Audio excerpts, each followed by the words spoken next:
નમસ્કાર મિત્રો, જૂનાગઢનો ગિરનાર અલગ અલગ રાજ્યો તેમજ અનેક દેશોમાં પ્રખ્યાત છે અને અહીંયા લાખો શ્રદ્ધાળુઓ દર્શન કરવા તેમજ ફરવા માટે આવતા હોય છે. પરંતુ આજ ગિરનારનું અંબાજી મંદિર અત્યારે ખૂબ જ વિવાદમાં છે. જ્યાં મિત્રો ગિરનાર અંબાજી મંદિરના મહંત તનસુખગીરી બાપુ બ્રહ્મલીન થયા છે અને મિત્રો તનસુખગીરી બાપુની સમાધિ યાત્રા નીકળી તે સમયે ગાદી માટે વિવાદ શરૂ થયો હતો અને આજ દિન સુધી આ વિવાદ ચાલુ જ છે. જ્યાં મિત્રો ભવનાથના મહંતનું જૂથ તેમજ દત્તાત્રેય મંદિરના મહંત મહેશગીરી વચ્ચેનો વિવાદ સામે આવ્યો છે. મહેશગીરી બાપુ ઉપર મંદિરના હક માટેના સહી સિક્કા કરાવ્યા હોવાનો આરોપ એની ઉપર લાગ્યો છે. મિત્રો તનસુખગીરીના શિષ્ય કિશોર અને યોગેશે મહેશગીરી સામે હોસ્પિટલમાં સહી સિક્કા કરાવ્યા હોવાનો પણ આરોપ લગાવ્યો છે.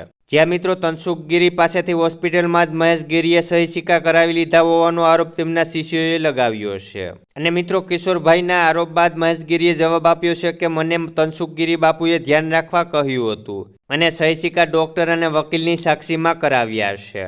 ત્યારે મહેશગીરી બાપુએ વધુમાં કહ્યું હતું કે મારો એક જ ધ્યેય ગિરનાર અને ભવનાથને બચાવવાનો છે અને બધા જ રેકોર્ડ ટૂંક સમયમાં મીડિયા સમક્ષ રજૂ કરીશ. જ્યાં મિત્રો છેલ્લા ઘણા સમયથી જૂનાગઢ ગિરનાર અંબાજી મંદિર અને ભવનાથ મંદિરનો વિવાદ વકરી રહ્યો છે. ત્યારે સાધુ સંતો, રાજકારણીઓ અને અલગ અલગ ક્ષેત્રના લોકો મેદાને ઉતરી રહ્યા છે.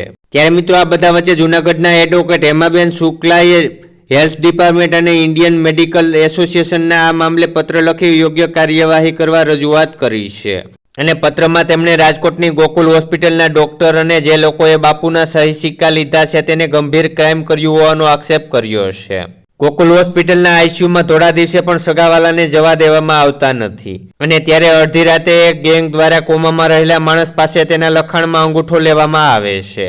આ સોશિયલ ક્રાઇમ કહેવાય અને આમાં ડોક્ટરની મિલી ભગત પણ હોઈ શકે. તો મિત્રો જૂનાગઢના એડવોકેટ હેમાબેન શુક્લાએ હેલ્થ ડિપાર્ટમેન્ટ અને ઇન્ડિયન મેડિકલ એસોસિએશનને એવો પત્ર લખ્યો છે. તેમજ આ ગાદી મેળવવા માટે લાખો રૂપિયાની હેરાફેરી થઈ હોય તેવું પણ કહેવામાં આવી રહ્યું છે.